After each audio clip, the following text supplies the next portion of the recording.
મહીસાગર જિલ્લા કલેક્ટર નેહા કુમારીના વિરોધમાં ધારાસભ્ય ચૈતર વસાવા અને અનંત પટેલ દ્વારા લુણાવાડા સર્કિટ હાઉસ ખાતે પત્રકાર પરિષદ સંબોધવામાં આવી। થોડાક દિવસો અગાઉ મહીસાગર જિલ્લાના લુણાવાડા તાલુકા સ્વાગત કાર્યક્રમમાં જિલ્લા કલેક્ટર નેહા કુમારી દુબે દ્વારા એક અરજદારને ખોટી દલીલો કરી રહ્યા છે તેમજ કલેક્ટર અને મામલતદારની વાતચીતમાં ક્લિપ વાયરલ થતા વિડીયો ક્લિપમાં 90% જેટલી એટ્રોસિટી ફરિયાદો ખોટી હોય છે તેમજ 458ની પણ ફરિયાદો ખોટી હોય છે તેવી વાતોથી સમાજમાં રોષની લાગણી વ્યાપી છે। વકીલો અને પત્રકારો વિશેના શબ્દો ઉચ્ચારણ કરતા વિડીયોમાં કેદ થતા સમગ્ર વિડીયો સોશિયલ મીડિયામાં વાયરલ થયો હતો, જેને લઈ વડગામના ધારાસભ્ય જિગ્નેશ મેવાણીએ પણ નેહા કુમારી સામે ફરિયાદ નોંધાવવી જોઈએ અને સસ્પેન્ડ કરવા જોઈએ તેવી માંગણી કરી હતી। ત્યારબાદ મહીસાગર જિલ્લાના દરેક પોલીસ સ્ટેશનમાં લેખિતમાં એફઆઈઆર નોંધાવવા માટે SC/ST સમાજના આગેવાનો દ્વારા રજૂઆત કરવામાં આવી છે।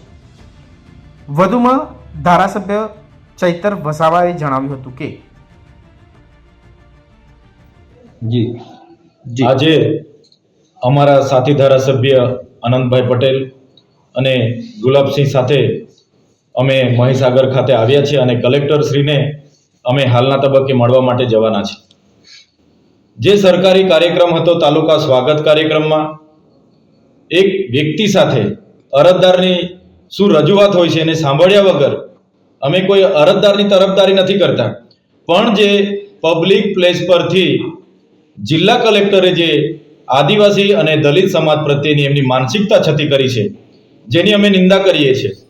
એમની જે ભાષા હતી કે ચંપલ નિકાલ કે મારના चाहिए, ચંપલ ખાને લાયક હે, હરામી સાલે, તો પબ્લિક મંચ પરથી જે એમણે જાહેરમાં જે અમારા લોકો માટેની જે નિવેદનબાજી એમણે કરી છે એને અમે સખત શબ્દોમાં વખોડીએ છીએ।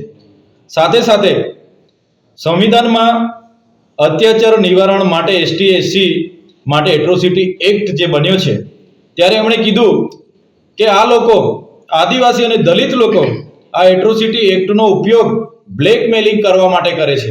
90% કેસીસ માત્ર ને માત્ર બ્લેકમેલિંગ કરવા કરતા કરે છે એવી એમની માનસિકતા એમણે કહીને એમની માનસિકતા છતી કરી છે। ત્યારે આવી માનસિકતા ધરાવનારા જિલ્લા કલેક્ટર જ હોય તો એને અમે વખોડી કાઢીએ છીએ ને એને ક્યારે અમે ચલાવવાના નથી। સાથે સાથે એમનો કાર્યકાળ દરમિયાન દાહોદમાં પણ એમણે SC/ST OBCના કર્મચારીઓ સાથે જે વર્તન વ્યવહાર કર્યા છે એ બાબતોની પણ અમારી પાસે ફરિયાદો આવી છે। અહીંયા મહીસાગરમાં પણ અગાઉ DDO હતા અને હાલમાં કલેક્ટર તરીકે એમની જે ફરિયાદો અનેક કર્મચારીઓ અમને કરી છે કે કાયમ માટે એમની માનસિકતા બીજી જ્ઞાતિઓ માટે આવી જ હોય છે અને નીચું દેખાડવા માટે હર હંમેશ એ આવા પ્રયાસો કરતા હોય છે। ત્યારે અમે સરકારશ્રીને કહેવા માંગીએ છીએ, સરકાર આમાં ગંભીરતાથી નોંધ લે। અગર ગુજરાત સરકાર આ કલેક્ટરશ્રી પર ખાતાકીય તપાસ કરાવીને સસ્પેન્ડ કેમ ન કરાય ત્યાં સુધીની કાર્યવાહી નહીં કરશે તો આવનારા દિવસોમાં ખૂબ મોટું જન આંદોલન થશે। અમે આવનારી 6 તારીખે તમામ આ વિસ્તારના ધારાસભ્યો, તમામ સાથી મિત્રો, અમે તમામ લોકો અહીંયા મોટી સંખ્યામાં ઉપસ્થિત થઈને કલેક્ટર કચેરીનો ઘેરાવો કરવાના છે। પછી પણ અમને ન્યાય નહીં મળશે તો આવનારા દિવસોમાં એનાથી પણ વધારે જલદ કાર્યક્રમો અમે મહીસાગર અને ગાંધીનગર ખાતે અમે આપવાના છે। વધુમાં ધારાસભ્ય અનંત પટેલે જણાવ્યું હતું કે આજે મહીસાગર જિલ્લામાં અમે ચેતરભાઈ સાથે સાથે લુણાવાડાના આપણા ધારાસભ્ય ગુલાબસિંહ સાથે અને અન્ય સમાજના આગેવાનો તેમજ દલિત સમાજના આગેવાનો તેમજ અન્ય કચડાયેલા વર્ગોની સાથે ખાસ લુણાવાડા આવવાનું અમારું કારણ એ છે કે થોડા સમય પહેલાં મહીસાગરના કલેક્ટરે જે આદિવાસી સમાજ વિશે જે ટિપ્પણી કરી છે અને આદિવાસી સમાજ તેમજ દલિત સમાજ વિશે ન છાજે એવી વાત કરી છે, એના વિરોધમાં આજે સંવિધાન અધિકાર દિવસે કલેક્ટરશ્રી પાસે જવાબ માંગવાના છે કે તમે જે આદિવાસી સમાજ એટ્રોસિટી એક્ટ 90% ખોટી હોય છે એની વાત કરી, એના પુરાવો જો એમની પાસે હોય અમે પુરાવા માંગવા જવાના છે। IAS કક્ષાના અધિકારી જે રીતની વાત કરી છે એ તદ્દન અશોભનીય વાત છે અને કેટલીક વાત અમને અહીં આવ્યા પછી પણ જાણવા મળી છે કે માત્ર ને માત્ર દલિત સમાજ, OBC સમાજ અને આદિવાસી સમાજને કોઈને કોઈ રીતે નીચો દેખાવાનો પ્રયત્ન કરે છે। આવનારી 6મી તારીખે પણ અમે કલેક્ટર કચેરીનો ઘેરાવ કરવાના છે।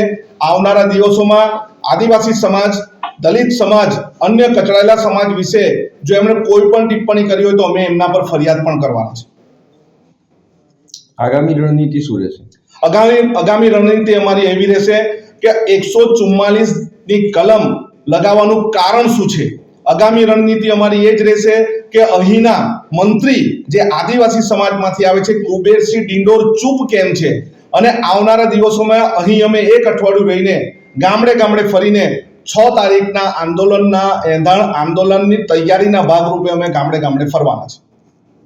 6 તારીખે શું આયોજન છે?